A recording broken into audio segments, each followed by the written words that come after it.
Good evening, and welcome to this pre-Pesach Matzah and Bakurim episode of Yada Yahowah Radio. I am here with Kirk and with Dee this evening.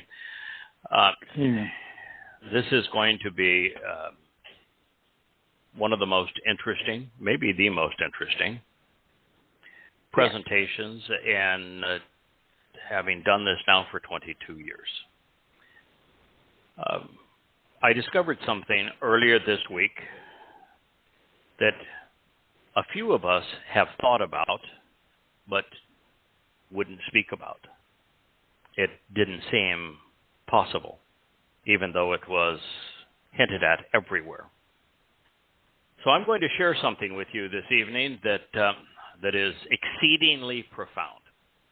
It, in one breath, it completely destroys the religion of Judaism and Christianity, obliterates them.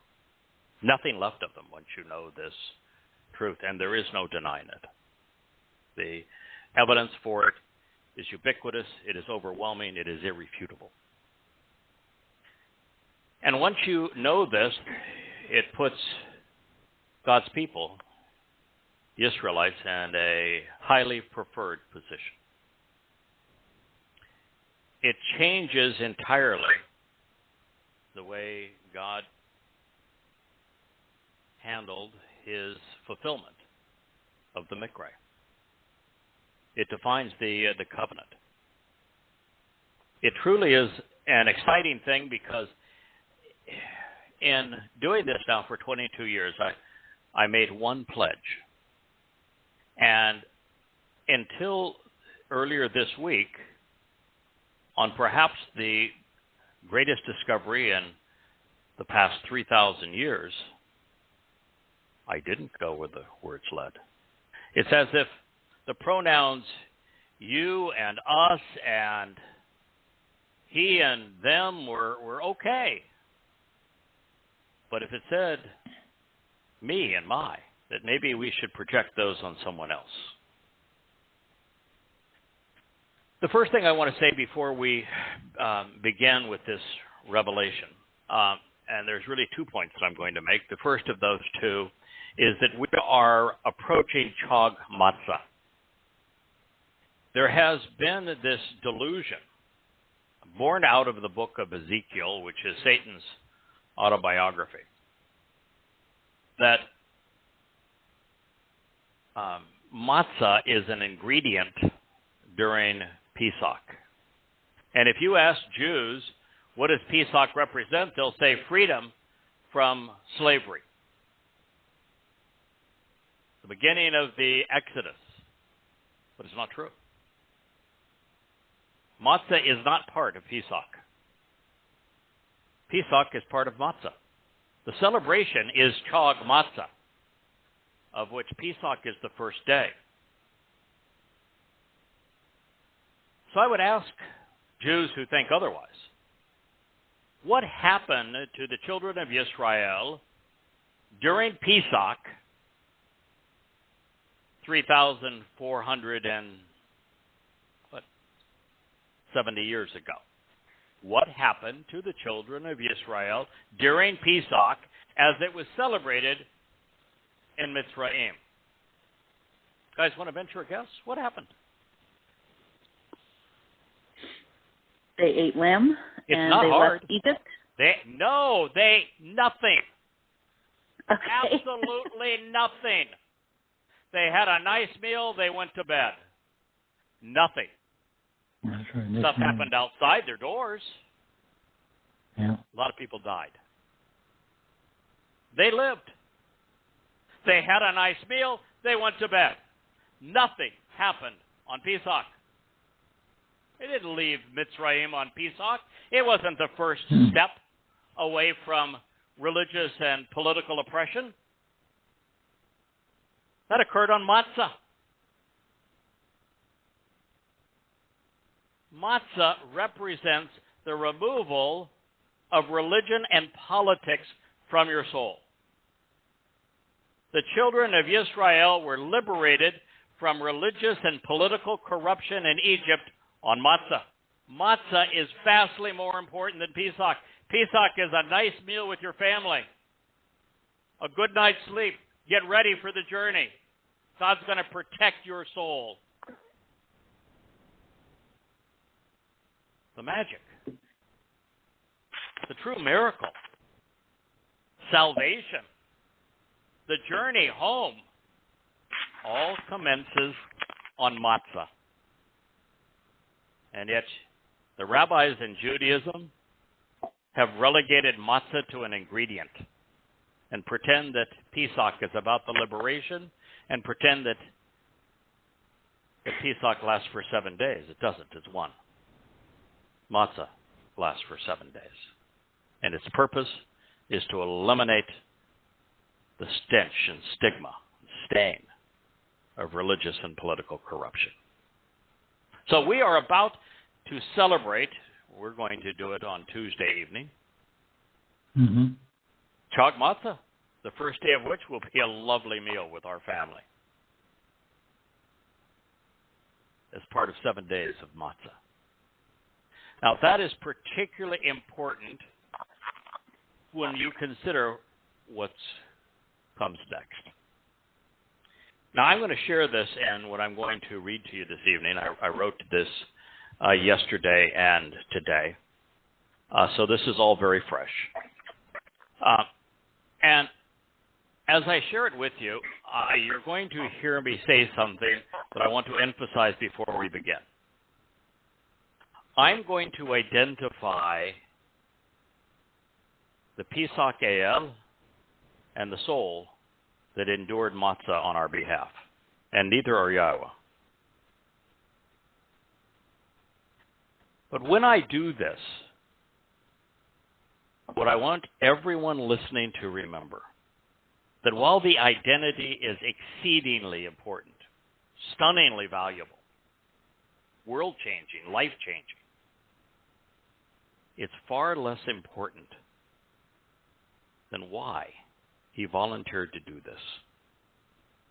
What I want you to think about and come to understand is why he asked to do this, why he felt he needed to do this, and why God agreed with his argument and supported his decision.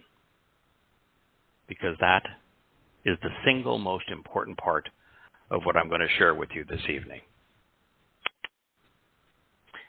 The volume that both Kirk and Diaz have had the chance to read the first 4 chapters of is a continuation of what now will be a 3-volume series called Coming Home. This particular volume is entitled Dod, the Beloved. This chapter I'm going to read to you this evening is called Heroic, Gaining Our Respect. It follows a review of the first 23 Mizmor, are all presented in Coming Home prior to this. And I'm actually going to begin by reading to you the 23rd Mizmor, and then we're going to jump into the chapter itself. It begins, a Mizmor of Dod. Yahweh is my shepherd. If Yahweh is Dod's shepherd, what does that make Dod? It's a lamb. A lamb. It's a sheep. Yeah. I shall not be deprived. Deprived of what? Being the lamb. He extends me in flourishing and growing pastures. He leads me beside the still waters. He restores my soul. How did he do that? Why did he have to do that? No one killed Dod. He died of old age. I had always thought, well, he restored his soul. Yeah, Dod's coming back in 2033 on Kappurim. I would ask you, how many times was Dod anointed? 3. 3. Turns out he's coming back a 3rd time. He restores my soul. He guides me in the proper and correct way of life for his name's sake. Even though I walk through the valley of darkness and shadows and death, I will not be afraid of evil. When did Dode walk through a dark, black shadow, a deep depression, as if dead? Not the first. Yeah, not the first time. May I suggest on matzah? Mm-hmm. For indeed, you are with me, your scepter and your people and your staff, they comfort and console me. You prepared a table before me in the presence of my adversaries. Well, Dode didn't have a lot of adversaries in his life. Yeah, he fought the Philistines, but they weren't Dode's adversaries. He fought against Moab. He fought against the Amalekites. He fought against the Syrians. He gained a lot of adversaries thereafter. Yes. More than you can even count. You have anointed my head with oil. Yes, Dode was the only one that was anointed Mashiach on Yahweh's instructions and request. My cup overflows with abundance, and he's earned it. Surely, goodness and generosity and unfailing love and enduring kindness will pursue me all the days of my life, and I will literally return at a moment in time to bring back and to restore the family and home of Yahweh. More truth than that than any of us saw coming. Gaining our respect, beginning with the 26th Mizmor and continuing through the 30th Psalm.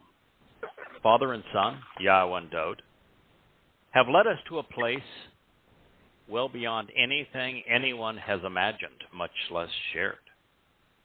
It is a truth so pure, so profound, its chords resonate within our very core, speaking to us in ways which open our minds and uplift our hearts.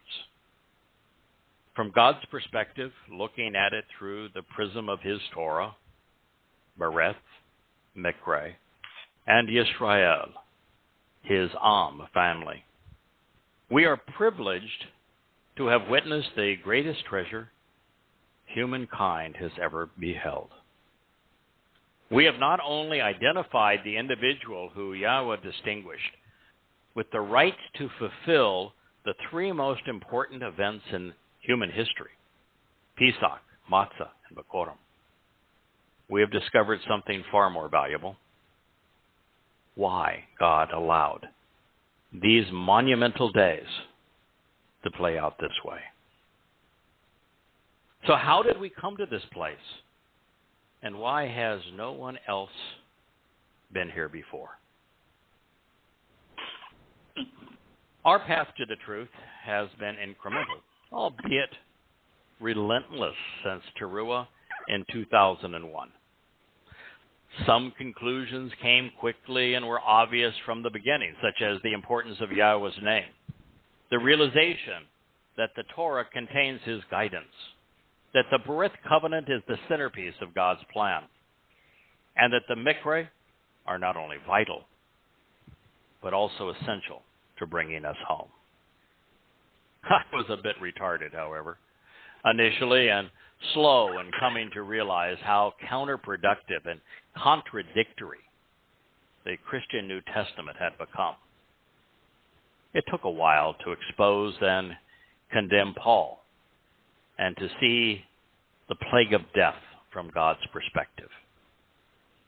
And then there was the realization that the covenant had not yet been renewed, so there could not be a new one. Early on, we began our prolonged trek through the Psalms, And we began to see Dowd differently than he is perceived within Judaism or Christianity.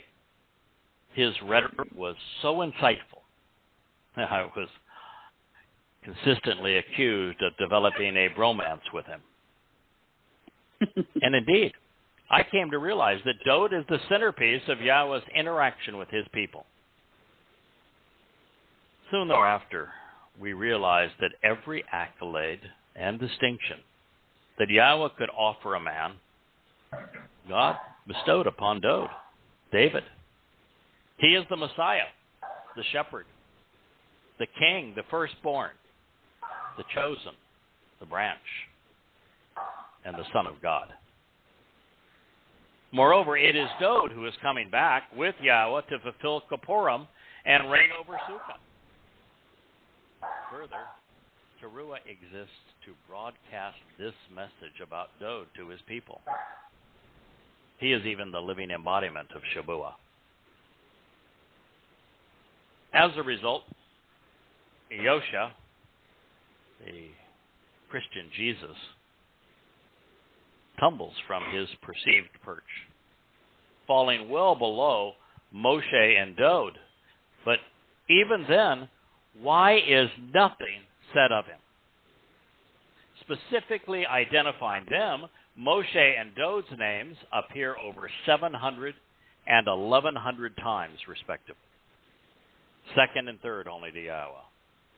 We find Yosha ben Nun's, the successor to Moshe's name, some 200 times, but not a single mention of Yosha as the Passover lamb. There is no prophecy about a future arrival of Yosha, Jesus, for any reason, at any time. Therefore, as expressive as Yahweh has been about everything else important to him and his people, it's obvious that if there was someone named Yosha, identifying him was irrelevant to God, which means that he could not have been HaMashiach, the Christ in Christian parlance, or Ben Elohim, the Son of God. So what now? Pesach, Matzah, and Bikurim were fulfilled in 33 CE, the Yobel year of 4,000 Yah. We've read eyewitness accounts of them throughout the Mizmor, Psalms, and in Yeshayah, Isaiah. How were they fulfilled? Did God make an exception and do as he has never done before, acting independently, rather than working with and through one of us? With the answer staring us in the face, I simply wasn't able to accept it.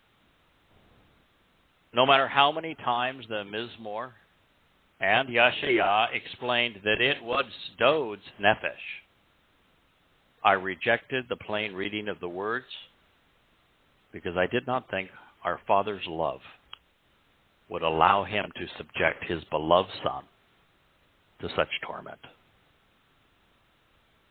So I came up with an elegant solution.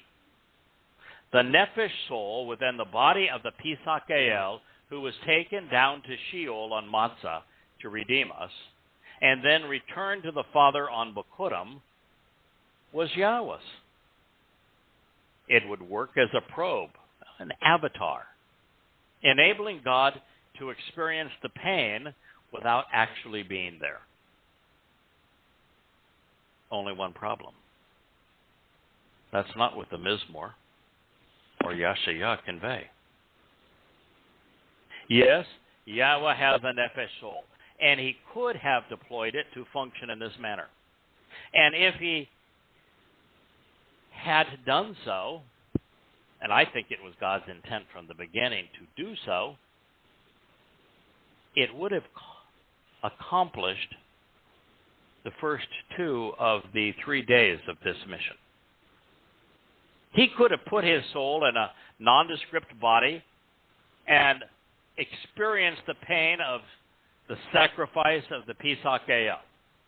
He could have put his soul into the hands of the Ruach Kodesh, the set-apart spirit, and taken all of the covenant members' rebellion with him and dropped it off in Sheol to perfect us. But what about Bokorim, firstborn children? How does the Nefesh soul of Yahowah fulfill Bokorim? There you go.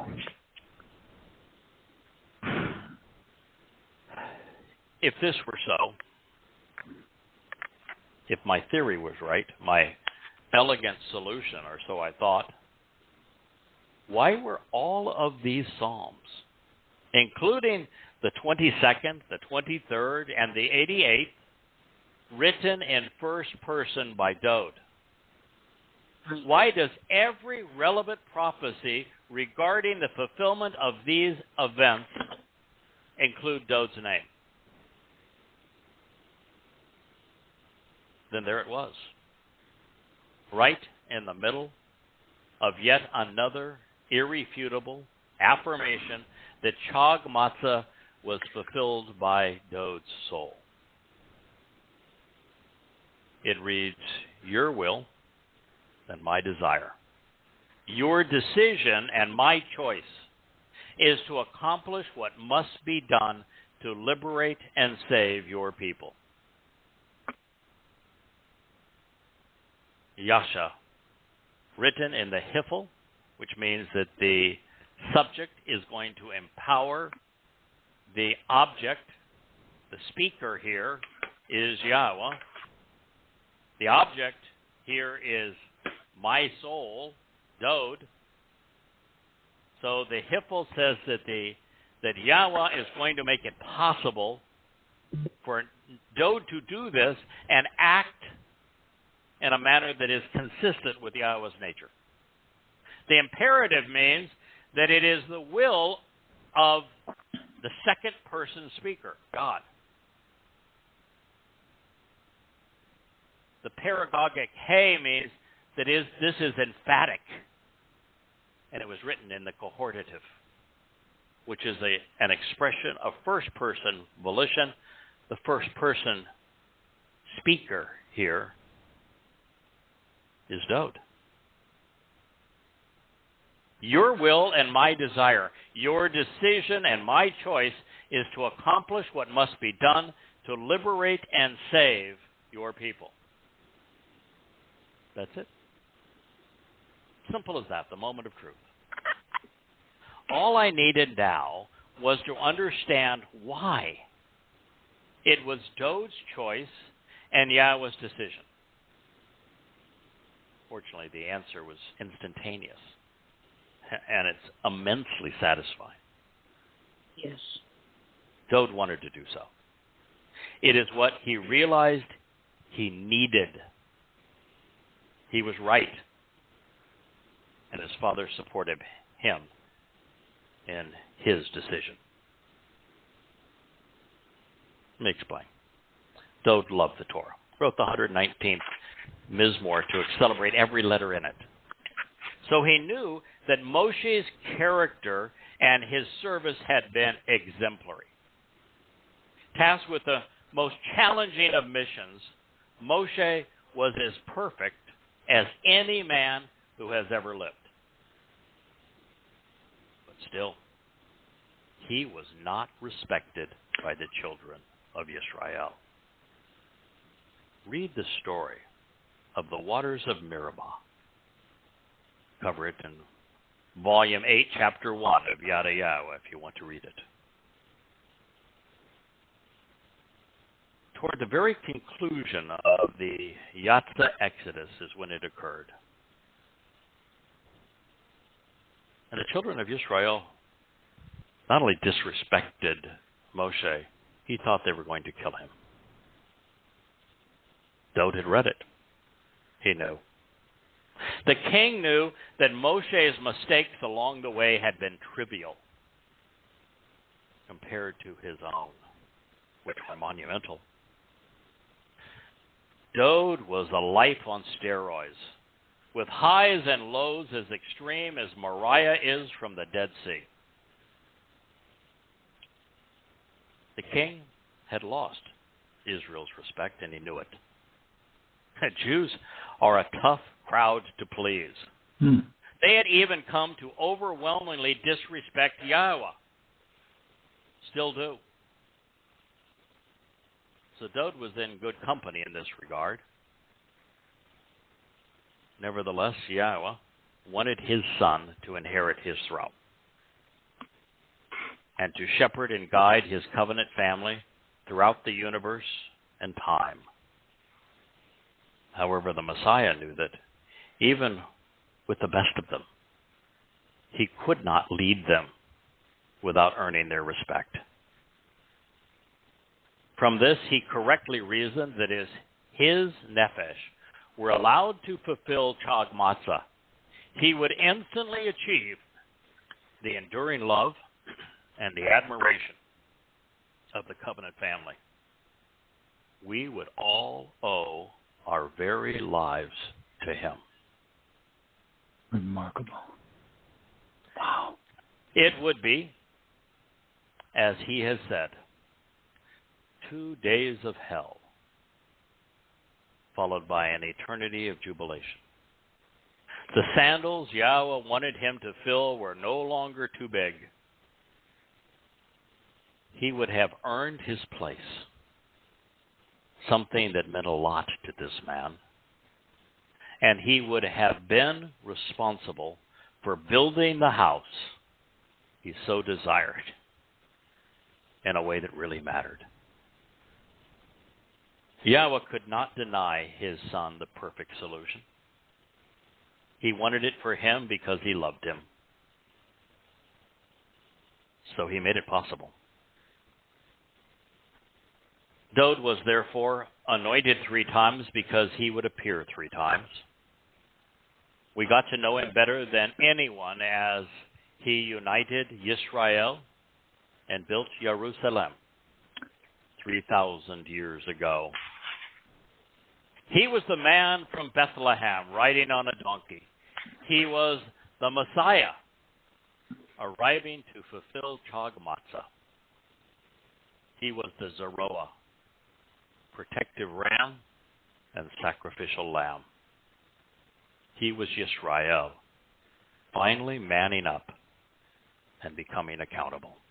He is the fulfillment of every relevant prophecy, which is why Christians had to rob Dowd of everything that was written about him to create their Jesus. Yah names Dowd throughout his prophecies because the prophecies were about Dowd. Dowd is the only name listed in the only prophecy which speaks of the arrival of the Messiah to fulfill Passover, because he's the one who did so. And all of the Psalms which speak of his service were scribed in first person, because the person writing them lived through them. Duh.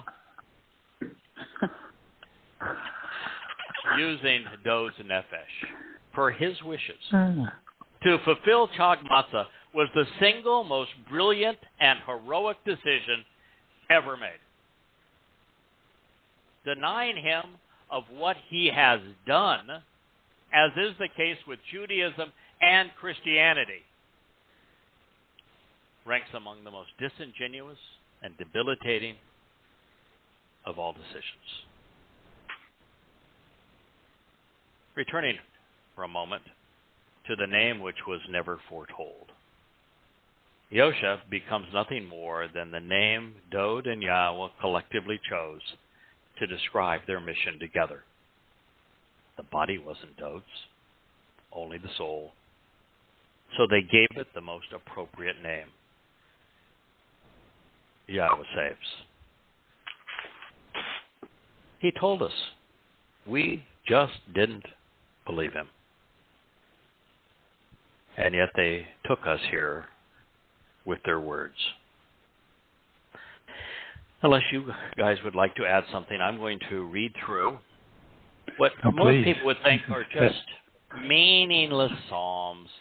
You know, the 22nd is powerful. It speaks of crucifixion, 1,000 years before it was invented. 23rd is everyone's favorite. Of course. No one thinks of the 26th, 27th, 28th, 30th. Ever. You never hear them mention them. And yet, this is where we found the truth. So I want to read these to you, all collectively together, and have you listen to how we came to this profound discovery.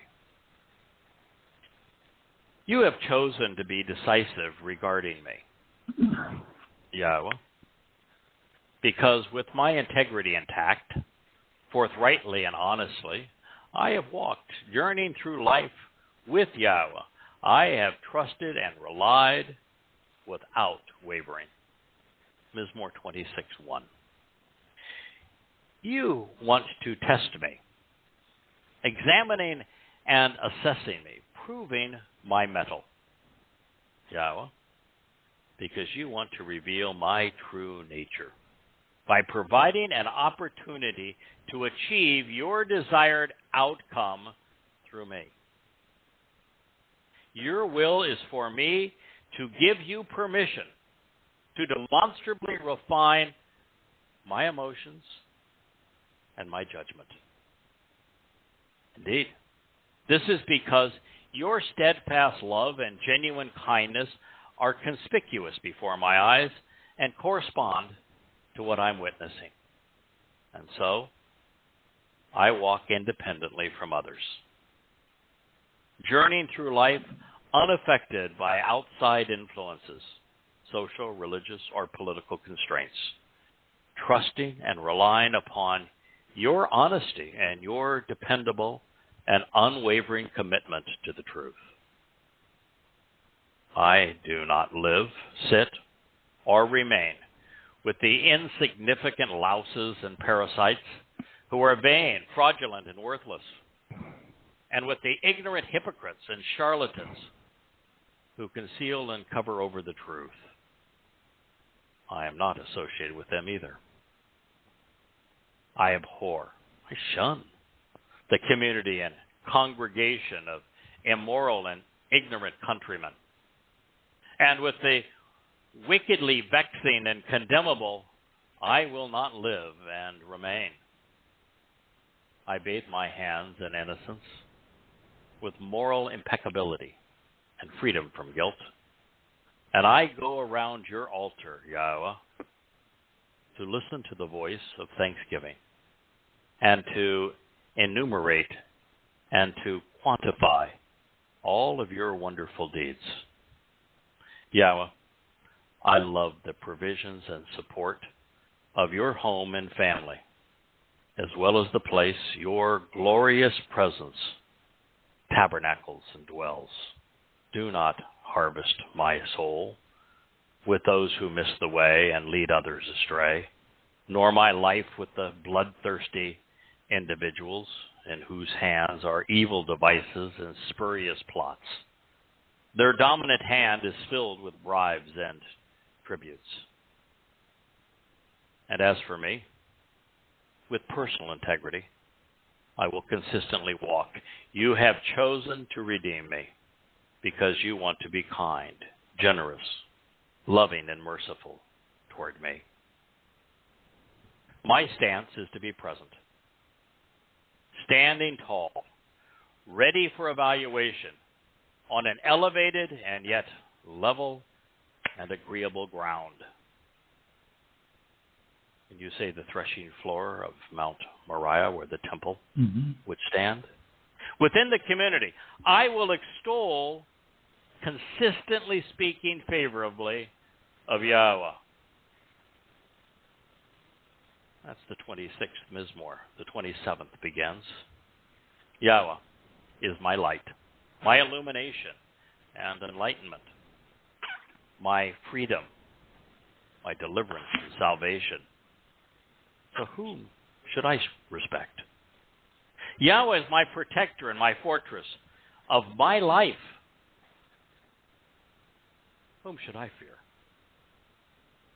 By encroaching upon me, immoral and ignorant countrymen seek to devour my person and message and consume my body in proclamations. My belittling adversaries and my enemies, they will stumble and bring injury and ruin with their approach towards me, and they will fall. Even with him being pitched and inclined against me, my heart and thinking will not be anxious or apprehensive, nor show any fear or respect. Even if he is rising up and taking a stand against me to battle and fight against this, I will remain confident and reliant. Not one thing, or just one thing I have asked from Yahweh through all of this. May I continually seek to learn about me dwelling within the house and family of Yahweh all of the days of my life, to look upon, observe, and gaze into the favorable acceptance and loveliness of Yahweh, and to look at, inspect, and consider exploring in his temple, sanctuary, and home. For he will conceal me in his shelter. During the day of destructive shepherds and harmful countrymen, he will conceal me, causing me to vanish in the protection of his shelter. With a rocky crag, he will lift me on high to increase my prominence. And then my stature will rise above all of my opposition who are rancorous towards me on every side surrounding me. I will choose to prepare the feast for your consumption in his radiant tent. Sacrificial offerings for annunciation during Towrah I will choose to sing, because I want to make music for the enjoyment of Yahweh. You're desirous to listen, Yahweh, to my voice as I call out, reciting an invitation to meet. You have decided to favor and distinguish me in this way. Your will is to be preoccupied with me, to sing with me, to communicate through me, and to respond by providing me as the answer. Regarding you, my thoughts, my judgment acknowledge that you have chosen to call my presence into account.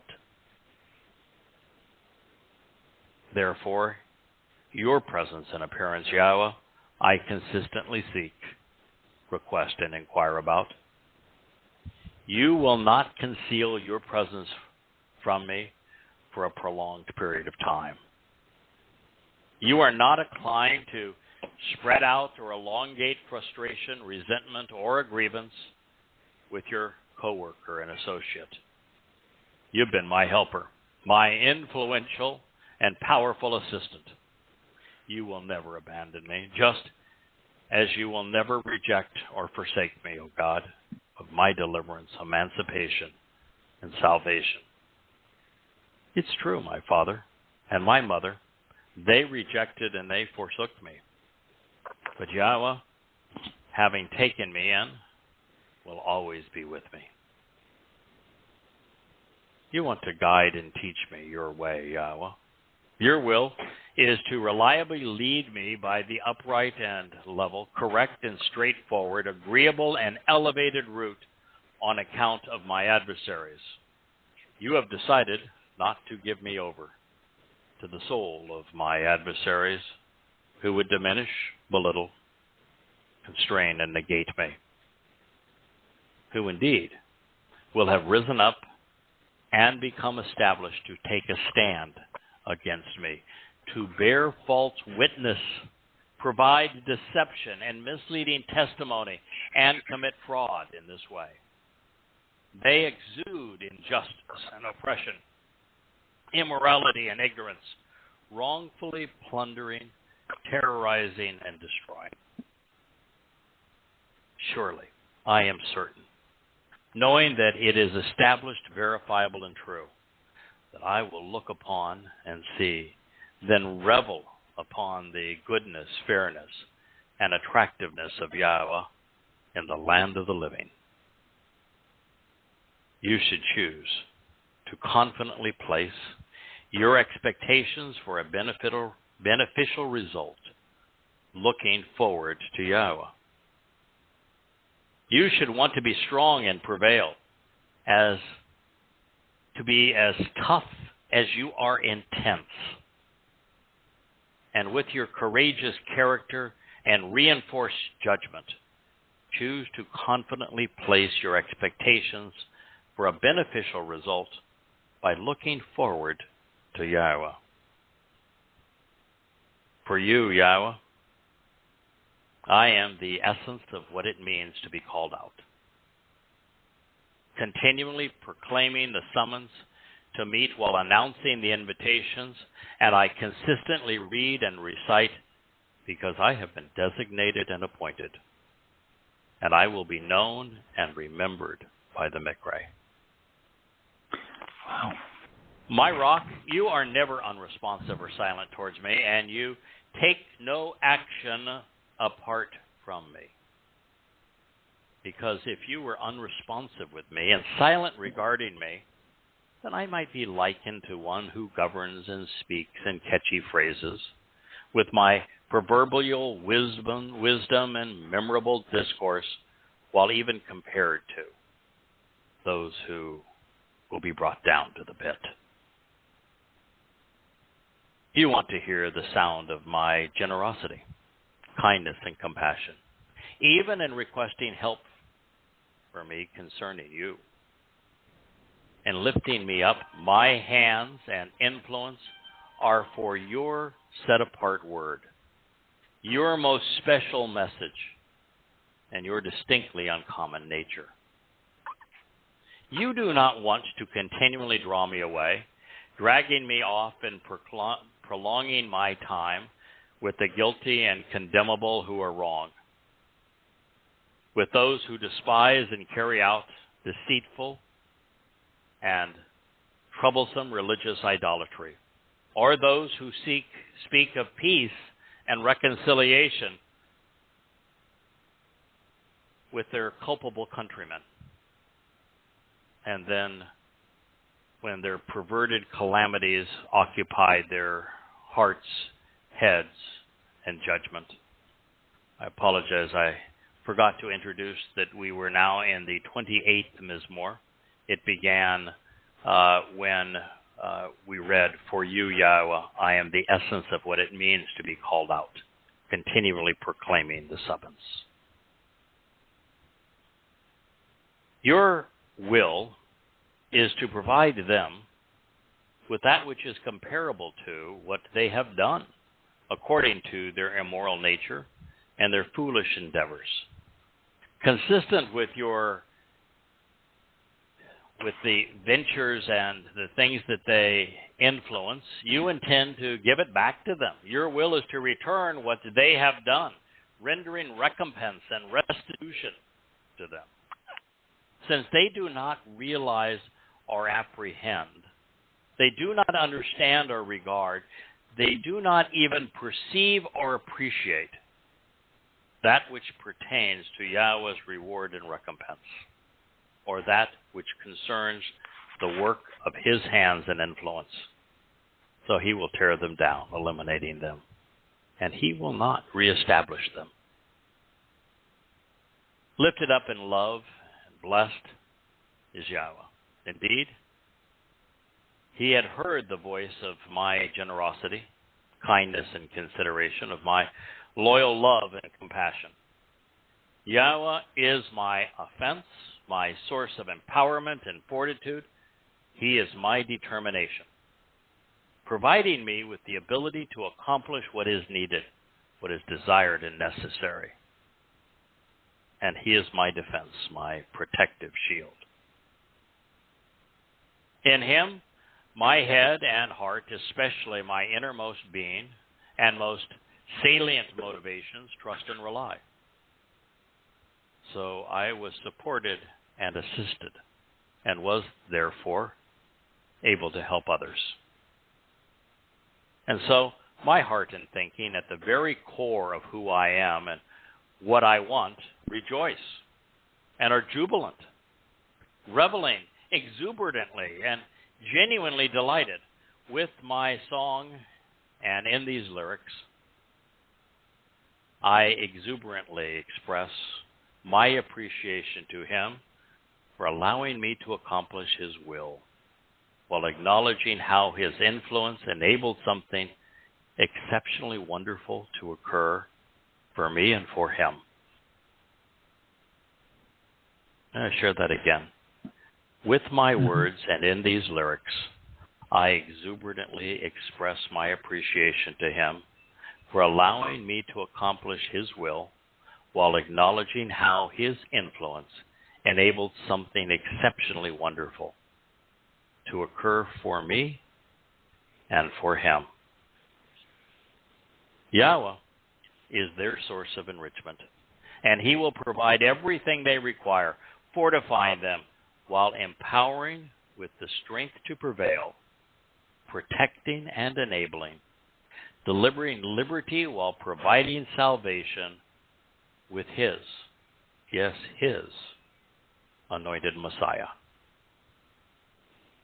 There it is. Your will and my overwhelming desire, your decision and my choice is to accomplish what must be done to liberate and save your people and family.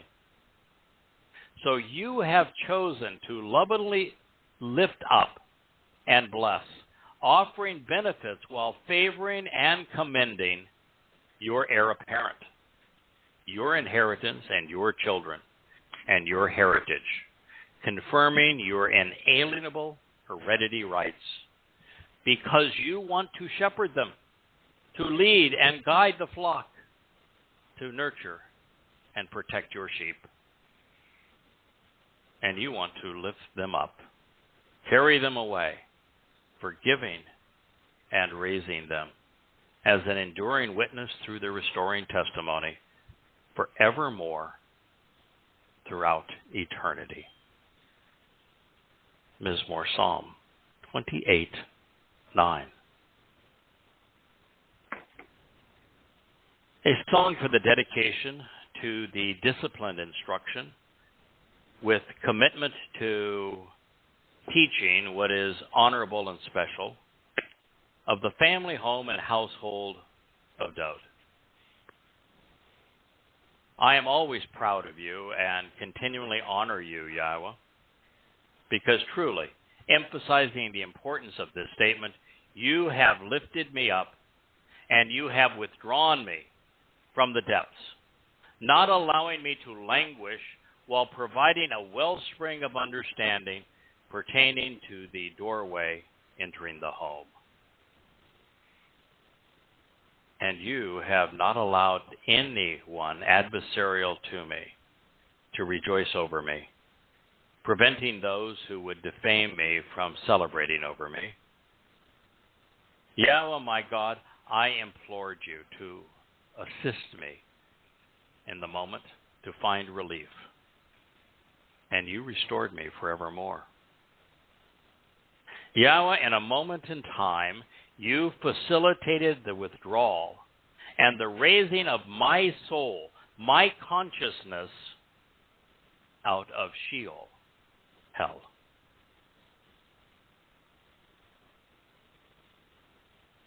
In an instant, you brought me back to life, and from those who are cast down and diminished, to the pit, to the lightless prison.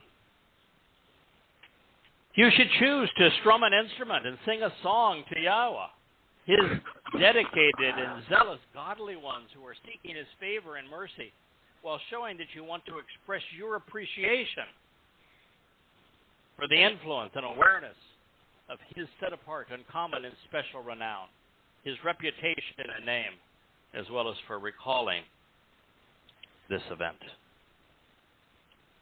Indeed, for an instant, his resentment and displeasure were intense. For a lifetime and for the living, He is pleased and accepting. With the sunset and the ensuing darkness, there was a night of enduring sorrow and bitter humiliation. But towards the morning and the dawn's early light, there was joy at having overcome, jubilation and singing over the sacrifice during a time of celebration, providing a legitimate reason for justifiable pride. As for me, I expressed during my now tranquil and secure situation, indeed satisfying and wonderful circumstance, having now succeeded, that I will never again be removed, slipping into a troubling or unfavorable place for all eternity. Yahweh, by your acceptance and favor, and with your approval and decision to be genuinely pleased by this event, accepting it as completely satisfactory, you caused the mountain to be present and accounted for, taking a stand at this time, prevailing by mightily strengthening and empowering. Mountain, of course, is Moriah. However, when you concealed your presence, even for the moment, I was horrified and in agony, alarmed, anguished, and anxious, and a tremendous hurry to hasten the torture. To you, Yahweh, I was appointed to call out and continually proclaim the summons and to make the invitations known. And so I am mentioned by name when reading the offers to meet. And with Yahweh, even alone and unassisted for a while, I am continually shown compassion, great kindness, and enduring love, a loyal devotion. And what way is there that a dishonest gain or deception or unfair advantage somehow is derived from this? From my bloodshed, with me being cast down myself towards the lightless prison. So to saying, what's unfair about this? What's inappropriate about this? The fact that I myself volunteered to be cast down, that I shed my own blood for you. Will the material realm choose to express its appreciation for you? Will it be informative and announce your trustworthiness and your enduring reliability? Yahweh, you listened and you showed compassion. You were merciful and you spared me. Yahweh, it was your will to exist as my helper who supports and assists me through this. You have overwhelmingly changed, transforming my wailing lamentation and to now dancing all around for me. You have loosened and released my sackcloth of common clothing, and you have girded me in delightful happiness and pleasurable gladness, so that as a result, I can continually sing of you as honorable and rewarding, glorious and powerful, and of never being silent or unresponsive, my God, forevermore. So I express my appreciation to you for your influence in my life and for casting me down and then praising me vociferously and passionately. Ms. Moore, lyrics to be sung, Psalm 30:12. It is obvious that Dode made the decision to serve in this role and that Yahweh supported him. The king knew that Yisrael was impossible to please and that their respect would always be hard-earned. So this was his way of resolving that problem forever. This, of course, means that there was no Jesus Christ and that Yosha was nothing more than a way of describing the outcome. Christians and Jews had both gotten it wrong. the kinsman redeemer, the object of every prophecy, did as was foretold. But Dowd was more than the Passover lamb. He fulfilled unyeasted bread. It was the greatest sacrifice by the greatest man to have ever lived.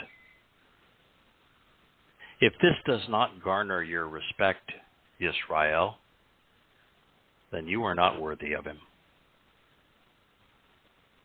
Yes, we have been over this ground before, but let's return to it yet again with an open mind, with receptive eyes.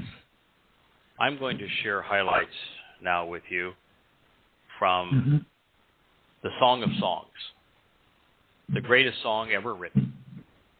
It is Mizmor 89, and in this light, well, we need to hear it as we approach Pesach, Matzah, and Bakorim.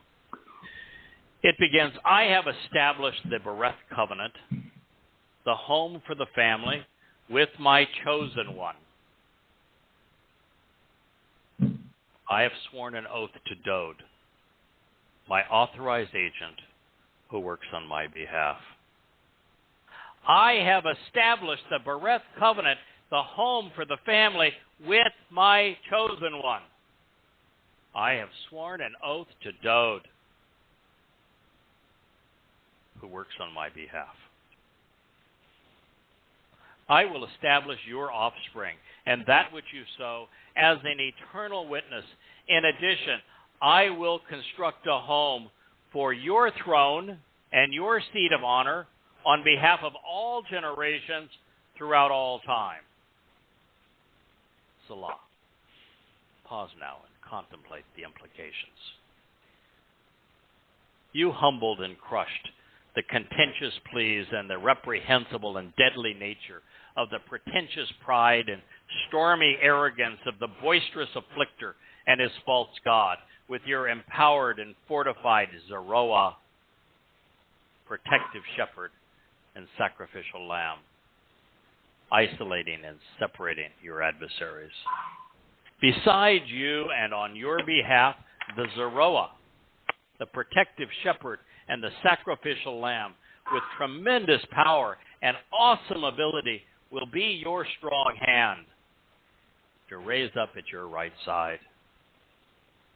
Being correct, executing good judgment, and justly resolving disputes serves as the foundation of your throne. A loving relationship and genuine mercy, along with a steadfast commitment to the truth, encounter those who enter your presence. Delighted to show the way and blessed are the people who are aware of and acknowledge Towrah, who walk in the light of your presence, Yahowah. You know, there isn't one religious Jew among the millions of them that acknowledge Towrah. Do you know that the primary purpose of Towrah is to do as we're doing tonight, to identify and both Father and Son, our Messiah and King and God, and how to work together to facilitate our return. In your home, they rise every day, and in your justice and vindication, by being right, they are lifted up. For our deliverance and protection are from Yahowah. Accordingly, the set-apart one of Israel is our King. At the time you spoke in a revelation to those whose love for you and commitment to you is unwavering, saying, I have provided assistance, supplying what is needed on behalf of the one with the strength to prevail, the character and courage to champion the most virtuous cause, the Gabor. The Gabor is Dowd. I have raised and exalted the chosen one from among the people. There's only one God chose. Mm-hmm. I discovered and then made known Dode, my co-worker, out of my set-apart oil, uniquely distinguishing oil. I have anointed him, so that to show the way to the relationship, my hand will be established and steadfast with you. The Messiah is Dode. God has said so. In addition, my Zeroah, my protective shepherd, and my sacrificial lamb, Dode, will empower and embolden you, strengthening you, and help you grow, elevating your status. The adversary will not nullify him, and the son of evil shall not deny him or denigrate him. Son of evil is Paul, who's the one that came up with the scheme to rob all of Dode's attributes to create the caricature of his God-man named Jesus. And so I will pulverize and crush his foes, especially those who seek to constrain and restrict him while diminishing his acclaim. You don't want to be among those who diminishes the acclaim of Dode, the Messiah, the Son of God, the Zeroah, sacrificial lamb. Then out of his presence I will plague those who shun him by attempting to decrease Dode's status, failing to appreciate what his love represents. Therefore, my steadfast commitment to the truth, and my love, my devotion, and enduring favoritism, my unfailing affection and genuine mercy are with him. In my name, his light will radiate and enlighten. He shall call out to me and welcome me, announcing, "You are my Father." I also will appoint him my Bakor, firstborn, the highest of all of the kings and rulers of the earth. This is the reason that Yahweh could not do what I had suspected.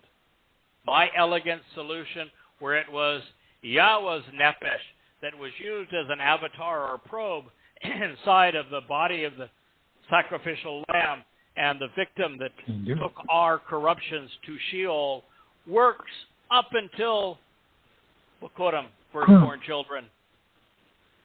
There's only one soul that works for firstborn children. It's the one that Yahweh just called his firstborn. It's Dode. He shall call out to me and welcome me, announcing, "You are my Father." And I also will appoint him my firstborn, Bakor, the highest of all of the kings and rulers of the earth, because he will rule as my son. For all eternity, I will keep watch over him, paying very close attention to him. My unwavering love, my unrelenting devotion, my enduring affection, and genuine mercy as part of my family-oriented covenant agreement, Wabarethani, are truthfully presented and will reliably endure with him. Dode is the exemplar of the covenant. And I will establish his seed and that which he sows and his offspring as an eternal witness forever. And his throne shall be equated to the days of heaven. Accordingly, my unwavering love and enduring devotion, unmitigated affection, and genuine commitment to an adoring relationship, I will never remove from him, because I will never communicate something which is not true, nor will I ever contradict my steadfast commitment to the truth. I will never dishonor, nor will I poke holes in my covenant, nor will I ever alter or change that which has gone forth from my lips. There is only one to whom I have affirmed the truth by having made a promise, by my set-apart nature, if not to Dode, I will be proven a liar. His offspring, and that which he sows, shall exist and endure forever, and his place of honor shall be as the sun before me, as my counterpart.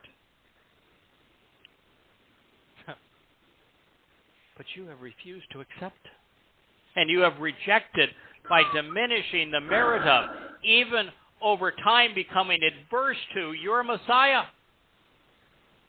Improperly and on your own initiative, meddling while presumptively passing over any association with him. You have repudiated and renounced the covenant, and your co-worker, dishonoring and defiling his dedication, his preparation, even his demonstration of unparalleled devotion. What's worse, in addition, you have deliberately turned away from what he has chiseled in stone and written by the hand of the prominent crag, such that you do not stand with him or support him in this conflict. His brilliance and his splendor and his position of honor you have truncated because you have hurled it to the ground. You have cut short, curtailing the ability to accomplish the mission during the days of his youth. You have shamefully covered over him, dishonoring him. Take a moment to consider the implications.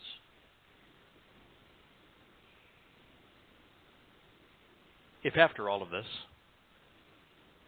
you are unwilling to accept Dode as your Savior, in addition to your shepherd, Messiah, and King, perhaps you don't belong in his company.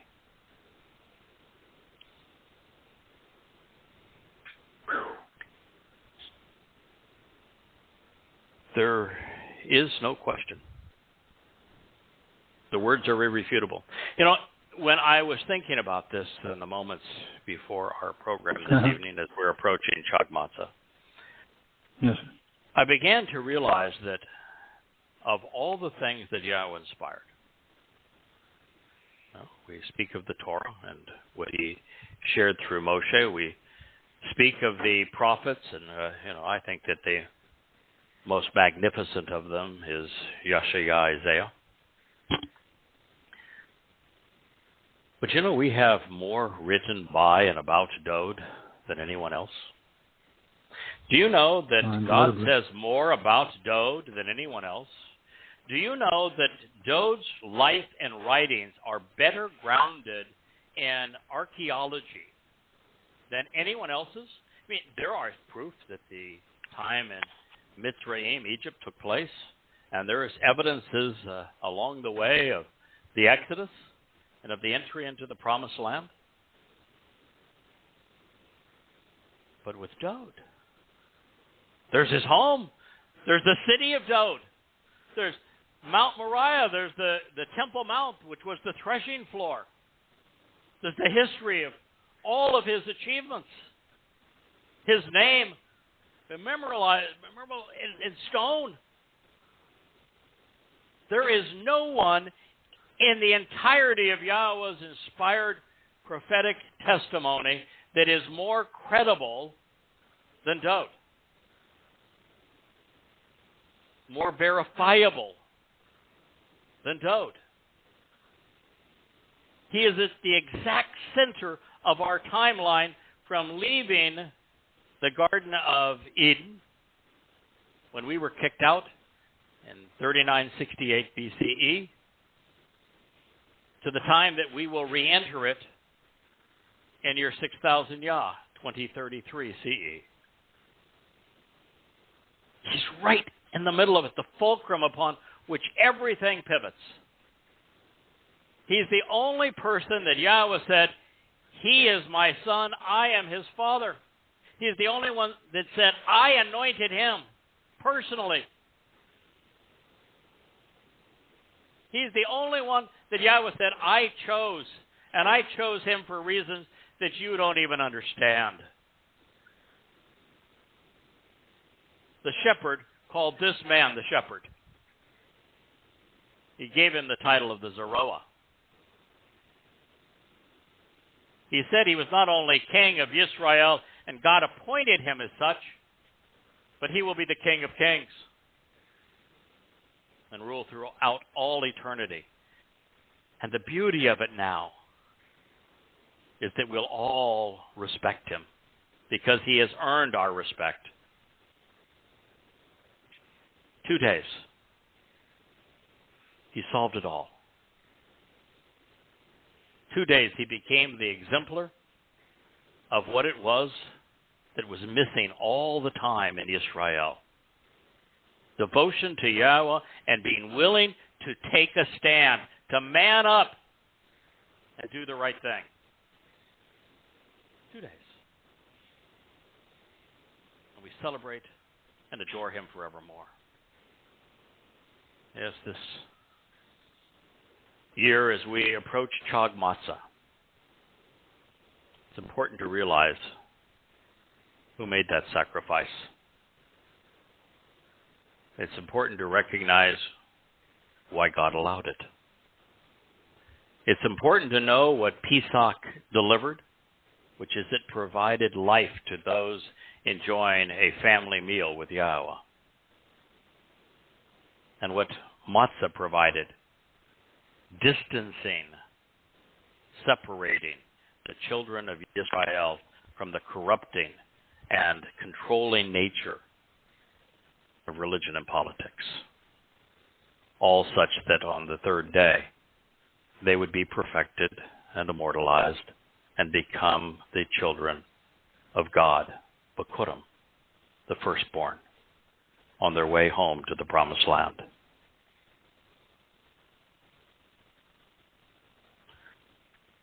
So that's my bombshell for it this evening. As I've shared with everyone that I sent this out to.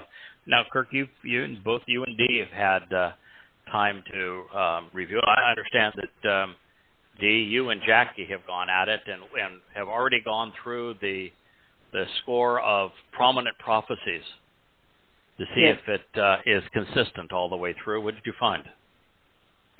Well, we found out that not only does this fill in any gaps that we once had, it makes more sense than anything we've ever seen. It, we considered it very thoughtfully, and we went through Yeshayah 53 specifically with a fine-tooth comb and just parried ideas back and forth, and it's overwhelmingly so obviously Dode. It's almost embarrassing. It is. It's almost embarrassing. It is very. Yeah, I spent this afternoon going through the 22nd Mizmor, where Dode is speaking in first person because it's him. My God, why have you forsaken me? And he speaks of the whole ordeal of Pesach leading to the worst ordeal, the darkness of Matzah, and then the joy of the light of the new day on Bekurim and becoming the firstborn. And it's all written in first person. How do we miss this? What do you do with that? Yeah. Hey, what do you do with that? We were all in tears. It's just so incredible. And it's like we're seeing Dode as he really is the first time, but it was always there. Yes. And I'm so delighted the most satisfying thing of all of this is that we initially developed a bromance with Dode because, quite frankly, he's brilliant. And he's emotional and passionate and yet intellectual. He's a wordsmith. He's articulate. He's profound and insightful. He is just extraordinary. But boy, did he have feet of clay. Dode was one of those people that, for those that know the Thomas Jefferson, the dialogue between my head and my heart, and as he was trying to decide if he was going to follow his head or his heart as it relates to his responsibility to this new country or his great love for a woman. And Dode was similar in the sense that, boy, did he have loves. I mean, from Jonathan to his 8 wives and 10 concubines and his country and defending them and to building the passion to build Yahweh's house, collecting all the material to write these songs. But when Dode allowed his heart to make the decision, it wasn't so good. And he was so plagued with so many really bad decisions. I mean, when God gave him 3 options later in his life, and one of them was easy, and he passed it by and chose one that cost so many Israelites theirs. When he didn't properly deal with the fact that his youngest son raped his daughter, and it prompted then Absalom to respond by killing his firstborn. The reason that Yahweh pined for Absalom, even when Absalom was trying to overthrow his kingdom, was because Dode knew he had been wrong. That he didn't deal with the problem the correct way. And that's why he turned into milquetoast and a whiny guy and deserted Jerusalem and had to have the lecture of lectures. He made some really bad calls when he sent his most loyal general off to fight a battle where he was convinced he was going to get killed, wanted him to get killed so he could take his wife. Dode made some really bad calls, and he lost the respect of his people. He didn't lose the respect of his God, because his God knew what was in there all the time. And so when Dode began to realize that there would be a soul fulfilling these 3 days, it was the perfect solution. Let me do it. I need this. If you allow me to be the soul that sacrifices for the people, so that those who enter heaven know that they're here because I was willing to take all of their guilt with me into hell, then I will have earned their respect. It'll be different. I'll be able to slip into those sandals you want me to wear. This is a tough group, this Israel that you've asked me to lead, but I can do it. Yes, go ahead. A pertinent point that I think a lot of people are going to want to know, and Jackie mentioned this, is we should discuss how his soul was perfect when he accomplished this. How his soul or how our souls? Well, Dode, he was the perfect lamb. The way that God did this, and it's the Dode's was covered with Yahweh's set-apart spirit the moment he was anointed at 8 years old. When God found him, he immediately anointed him Mashiach, and his spirit came upon him and never left him. That means that Dode, from God's point of view, looked perfect. Right. That any darkness in Dode disappeared. So Dode was perfect from God's point of view, which is why God got to enjoy the character that was there, the brilliance that was there, the commitment and the great love that was there. So he was perfect from God's point of view. And the whole purpose of this individual is that you load 100% of all of the guilt of all of those who will be part of the covenant on him.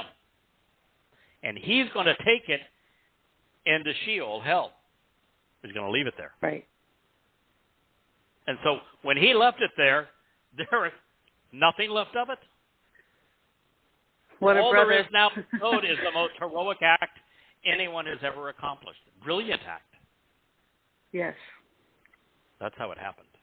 I know that religious Jews say, well, Jesus couldn't have been the Savior because a man can't save another man, and a father can't save his son, and a son can't save his father. Mm-hmm. Well, let's go to Debadim first.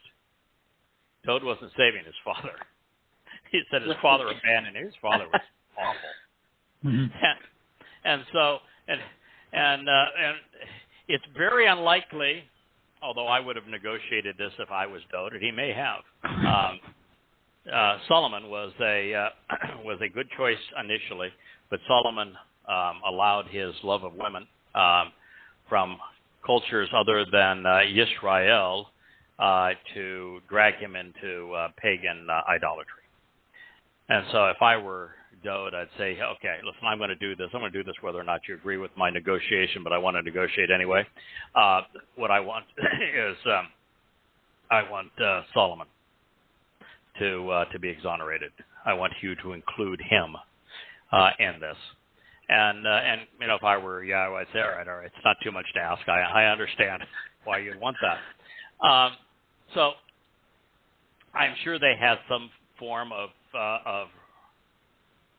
discussion between the two of them, but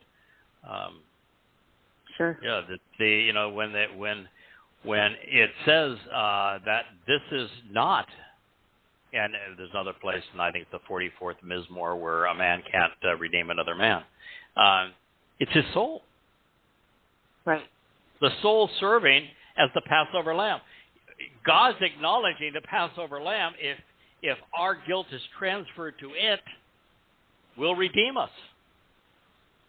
And so in this case, the Passover lamb was a nondescript body that the Romans beat to living almost to nothing, and then killed, and Yahweh incinerated it that night. All of the corruption of that body is gone, and the soul carried all of our guilt into Sheol, dumped it off there, never to be seen again, because Sheol is like a black hole. Right. And it never comes out. Yeah, it never comes out.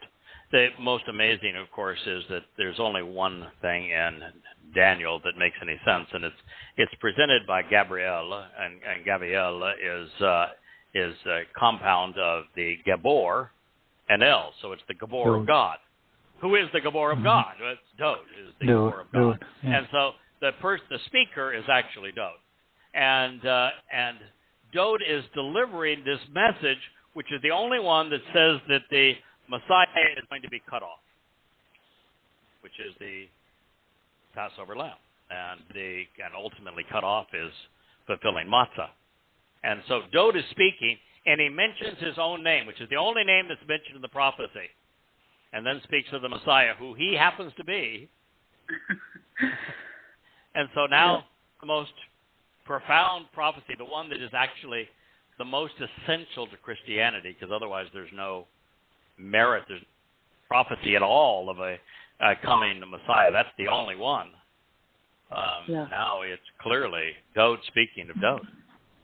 Makes sense. It puts the Shabua menu in perspective. Why are there two ram sons? So why, I know who the bull is now, the lone koi, and why Ezekiel wanted to eat Dode becomes both, the embodiment of all seven of the Moed Mikra. That's why the thing that is so beautiful is that Yahweh doesn't do anything alone anymore. He fulfills the means that we have to enter his home through his favored son. Because his soul of his son served as the Pesach Ayil. The soul of his son fulfilled matzah, taking all of our guilt with him into the black hole of Sheol.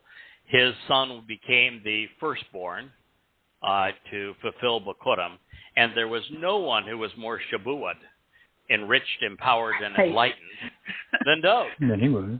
Yeah. And we were called to be the fulfillment of Towrah some 22 years ago now, in 2001. And the mission has always been to call Yahweh's children, Yisrael, back home, and the person who can bring them home and the person we're bringing them to is Dode. That's the reason Towrah is mentioned in so many of Dode's psalms, because Towrah is a call to Yisrael to come home to Dode. And of course, on Kippurim, Dode is coming back on Kippurim with Yahweh in year 6000 Yah, October 2nd, 622. You can set your watches. PM, sunset in Jerusalem, October 2nd, 2033. And at that time, the first act of business is he's going to sprinkle blood on the mercy seat of the Ark of the Covenant to fulfill Kippurim as it is outlined in the Torah. And then he will be the reigning king over Sukkah forevermore as we return to the garden. All 7 are about God's celebration of life with Dode. God would have done it all for Dode, and Dode did it all for us. Incredible. What a cool brother. Yeah, I think it's my conclusion when we were doing this the last 2 days, the single greatest discovery in human history. I can't argue that. Yeah, what could compare to this in terms of having an influence on your life? The single greatest discovery in human history. And yet, we're not going to be braggadocious about it because it's so obvious. But, I guess sometimes when things are really, really, really obvious, when they're that obvious, we all have a tendency to read through them. And I was trying to understand how that's even possible, but I realized that we all have biases, and it takes a long time to jettison all those biases. That's why I went through that. These are the things that I was retarded on, and took some time to change. We all have our biases, and it takes a while to clear away the muck that religion has plastered over God's message. Jews are so fixated on denying the fulfillment of Passover, Matzah, Bakurim, and Shabuah, as well as the fulfillment of Towrah. Their whole religion is based upon denying their fulfillment by anybody, much less by Yosha. Well, you win on that one. That is their whole mentality, and Christians created the most popular religion in the world by separating an individual who they gave a bogus name to and then afforded doge titles to, and worship under the sign of a dead god on a stick. This is the center fulcrum of those two religions. But that's not there. This is the first time forever I've gone through every word. Since I talked to you yesterday or before that, yes. I've looked up every word that you read tonight. Intensely looked up everything, every little source I could find. It's no way you can come to any other conclusion. I'm not bragging about you. I'm patting, I am patting you on the back. I am bragging about you. But I'm saying, my intent was not to do that. My intent was just to confirm. And it was like, and these weren't hard words for the most part. And I look over at no, they're not. They ain't the toughest ones we've ever done. Yes, it's tougher. No. But we went through. I went through all these English translations, and they actually have it there. You can't hardly miss it there. And they just even in English. There are two challenges. One thing, there's two places where the entire story and these nondescript psalms resonate. One is, he says, "You withdrew my soul from Sheol." Well, there's only been one soul who's ever gone to Sheol that's come back out. Only one. And if it's Dode's, well, that's the answer. And the second was, you don't very often see two Hebrew moods in the same verb in the same sentence. And when that same verb, when two different moods, the imperative, which second-person volition, and cohortative, first-person volition, were both ascribed to Yatsa, that it was your choice and my will, my desire and your determination, your decision. Well, that's pretty clear. That we would that's save pretty good and deliver. Proof. Yeah, and when you realize that statement followed Yahweh delivering his Messiah, that was the next statement. And all of a sudden you're going, whoa. Okay. This is obvious. We need to come full stop. So my biggest challenge really in all of this is that one thing I wanted to do was go through every prophecy that is misconstrued to apply to Jebus and demonstrate, as we have before, that they all apply to Dode. And then So once you've gone through them all, including the two rabbinic arguments against God's plan, is that, and you found out there was no way to deny it. So you went through, Kirk, and you checked every word. And I really these did. Psalms were irrefutable. You've checked them all. And yes, sir. Jackie, you and Jackie went through all of the other prophecies pertaining to them, particularly all the important ones, and you read through them and verified that they all make much more sense. And there's no place where they disagree with this conclusion. Yeah. So once we do that, and the case is fully solidified, in my mind it already is, but then the next thing is we have to decide, how do we deal with this? Because you can't start with this. This is not the first chapter of an introduction to God. Intro to God. Yeah. You really have to know Yahweh, the covenant, the Moed Mikre, Dode, God's intent, His family, His whole mindset, Dode's life, the good and the bad of it, why this was needed, why it was important, why this wasn't God being mean and saying, my son, you're going to go do this. This was God being unbelievably loving and say, you're right, the argument is brilliant. I support you on this, son. It's a heroic and courageous but righteous decision. And so how do we go about editing everything that we have written thus far? You know, I can tell you that the rewrite we've done on Yada Yahowah, which took me 2.5, 3 years, me and all of us, that length of time, that a huge part of it is that we constantly diminished what we had to say about Yosha, and we constantly increased what we were saying about Dode. Yes. So, you know, the yeoman's work has been done.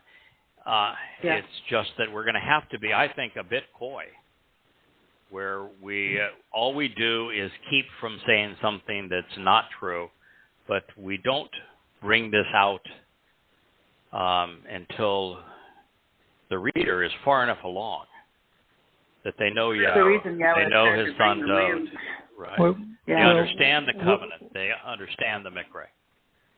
Yeah. So what do you do with the 28th verse of the Psalm, 28th Psalm on the first verse? It says about time we get Dode known for his Mikres, for the Mikres. I mean, you can't hide it under a bushel, can you? Yeah. So what I'm thinking about doing is I'm going to have to, you know, but part of this is I love the way we came to this realization. And, you know, I read the conclusion this evening, and not the third chapters where we come to this realization. And I love the way we come to the realization that this light going on, and it's just so beautiful how it develops. That I'd like to continue that at this point. And that's why I'm at the 5th chapter now is covering the 23rd Psalm and the 22nd Psalm, going back to them, rather than beginning this volume with them, because it's so obvious it's Dode that if we do them before, then we don't work up to this. So it's going to take some finesse to have readers be far enough and listeners be far enough into their relationship and their knowledge of Yahweh, because you need to have a very good knowledge of Yahweh as Father, foremost as Father. You need to have a very good knowledge of Dode as Son and as Messiah, and of a man of great brilliance, but also of feet of clay. And then you have to have an understanding of what each of the 7 Moed Mikre represent and how they were fulfilled, how they work together with the covenant, and then an essential understanding of the terms and conditions of the covenant and what it means to be part of the covenant. And then of God's timeline from Eden back to Eden over 6,000 years. It takes a working knowledge of all of those things to appreciate the most important part of this, why it occurred this way. Much more important than who did it. Yeah. Why did it happen this way? And so I don't have a good answer for that, but I'm immensely pleased and satisfied and content with what Yahweh has revealed to us and through us. I mean, this is the calling of Towrah. Towrah is that you learn and share. You understand and teach. It is the calling that he has for us. And part of this, too, is that the job that Yahweh asked 22 years ago for me to fulfill, which isn't the least bit prestigious. It's just there were no Yehudim who were willing to listen to him and do as he requested. So he had a goy serve as herald, as messenger. But an enormous part of that job was to do what we have done tonight. In many ways tonight we have honored and lived up to that calling. We've justified Yahweh's faith in us. And I think that's important as well. I also had this No thought one ever said that, that. I'm sorry. Yeah, I had this thought that I'd spent 3 months writing the Babel volumes. There, by the way, they're all available. I've now received my paperback versions of all of them. Thank you, Jackie, for getting them published, and David for getting them on the website. I had thought that they were a gift to God because it's like writing, questioning Paul. It's dark and dirty business, exposing false prophets. And so I thought, well, they were so dark and they're so twisted and so dehumanizing to Jews and so debilitating to women and demonizing of Jews and brought so much hell on God's people that by exposing and condemning them, we were providing a gift to Yehudim, to Israelites, and to Yahweh. And I felt good about that. It's nice after all this time that we were able to make a contribution. And it's not 2 weeks later that we find this. It's like God saying, I appreciate the fact that you gave me this gift, but my job is to make certain that mine are bigger, shiner, and better. So here's yours. Yeah, do this one. Yeah. This was nice of you and all. Nice try, but here's what I want you to do. Yeah, that's nice. Put that away. Let's go play. Here's mine. It's not like he's trying to play one upsmanship. No, it's just that you can't outproduce him. No matter how much you try to give, he gives more in return. He wants it to be that way because he wants us all. This is a gift. Yeah. He wants us all. It's who this is a great gift to, and it had when I first read it to Leah, who is Jewish. It just had her in tears. Because our first response is, how could we have done this to him? How could we have done this to him? How could we be so awful in our response to him that we gave him no other choice? That he had to endure this pain just to earn our respect. But it's a joy for Jews. It's destructive to Judaism. There's nothing left of it once you realize it's true. Nothing to Christianity completely obliterated. And now all that's left is Yahweh, his covenant, his Torah, his Moed Mikre, his family, his timeline. That's all that matters. So what a gift to God's people. And for all the Jews who have fought so long to say, this Jesus thing makes no sense. Could you please get it out of here? And it's why so many Jews fail to understand that the first four Mikra have been fulfilled because they're so annoyed by what the Jesus people have done to them. Well, there is no Jesus. It's gone. Finally. Yeah, and it turns out that it was your king, Dode.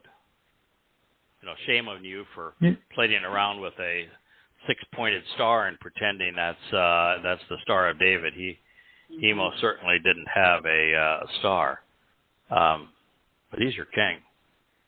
Shame on you for thinking that a nameless Messiah awaits. He's been here twice already and is returning a third time. How could you not know him after all that time? Right. How could you denigrate him with all he has done for you? And maybe it's time that you stop. Sorry. Go ahead, Kirk. No, I was saying while I was reading that part where he says you're denigrating him and everything, and you treated him so badly, and I looked up Jews for Jesus. There's a lot of them, and I'm saying, for God's sake, people, stop that. Walk away. The geneticists, I had no idea there was that many. Yeah, geneticists and anthropologists came up with the idea that, and it's a big number. I'm going to say in the 200 million converso Jews. Now, I don't know what percentage of Jewish DNA they have to be considered a converso Jew, but a Jew that has accepted either Islam or Christianity to survive in an Islamic or Christian country where they still intermarried with one another and kept their Jewish ethnicity while hiding under the religions of either Christianity or Islam to keep those religions for killing them. But there are perhaps as many as 200 million. And the sad thing is that those that are taking the DNA tests and finding out they're Jewish are being converted into Judaism. And that isn't going to help you at all. And this notion to be Jewish, you're going to celebrate Judaism. No. You want to celebrate your legacy to Dode, to being a descendant of Jacob. You need to run from Judaism and embrace the covenant. Yep. So absolutely, we speak out against Jews for Jesus. We speak out against the numbskulls that parade around as the black Hebrew Israelites. We speak out against Messianics. We speak out against the Haredim and against all forms of Judaism, all forms of Christianity. God is anti-religious. Matzah is celebrated, the freedom to come into God's home, to leave religious and political oppression.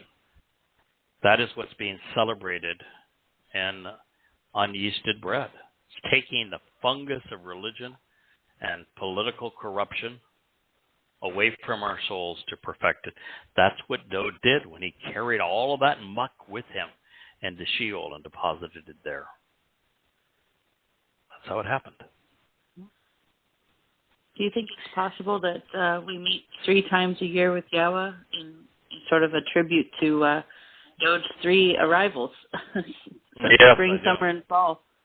Yeah. Cool. Well, there are 3 there's 3 sets of 40 Yobel that define time. Yeah. Mm-hmm. From the time that Adam and Chava were expelled from the garden in 3968 BCE to the time that Yahweh and working with Yishak and Abraham affirmed the covenant on Mount Moriah, providing the Passover lamb, was exactly 40 Yobel, or 2,000 years. That was 1968 BCE, and it was a dress rehearsal for exactly what God said. And all of the dialogue was, my Father, here I am, my Son. My Son, here I am. It's constantly reinforcing a father-son solution. And God said, no, don't take the life of your son, your only son, your beloved son. I'm going to provide the lamb. And he did with his son. With his son's not only blessing, but the son was so insistent that it happened this way. It's obvious, yeah. And then exactly 40 Yobel from that point is when Dowd, 1,000 years from his first reign as king, he returned. And he didn't just go anywhere. He went to his home. Jerusalem, city of Dowd. Mount Moriah, where he lived. And when he first saw the light of day post-Pakodim, he came to Moriah. Mount Moriah, even before going to his father. And then exactly 40 Yobel from the 33 CE fulfillment of Pesach, Matzah, Pakodim, and Shabuah, Dowd will return on Kippurim to reconcile Yisrael and Yahudam to Yahweh by anointing the mercy seat of the Ark of the Covenant. 40 Yobel from 33 CE is 2033. That's how much time you have left. Now, you most who are listening to this, and I think we're promoting again in Israel tonight, those who are listening to this, 2/3 of you won't make it that long. A lot of people are going to die. A lot of Jews are going to die. It's going to be a very rough 10 years as we move. Yes, war, plagues, famines. It's going to be anti-Semitism. It's going to be, and look at what Israel's doing. I mean, we've got the waters of Meribah. Fighting among themselves. Yeah, right. Right now, the country is torn apart, and it's torn apart on something that is so fundamental. They have no constitution. The reason they're struggling with judicial reform is that the justices expanded their purview over everything because they're not ruling on a constitution. Israel has none, and so it's until they have one, the only entity that can keep them alive is Yahweh, and there aren't 5 Jews in Israel that know him. Right. So a lot has to change over the next 10 years for Yahweh's reunion and to occur favorably, and for Dowd to be welcomed as not only our Messiah and King and our Shepherd, but our Savior. A lot has to happen. And we're going to continue to play our role through Towrah to do all we can to make this occur for all of you. Well, that's our story.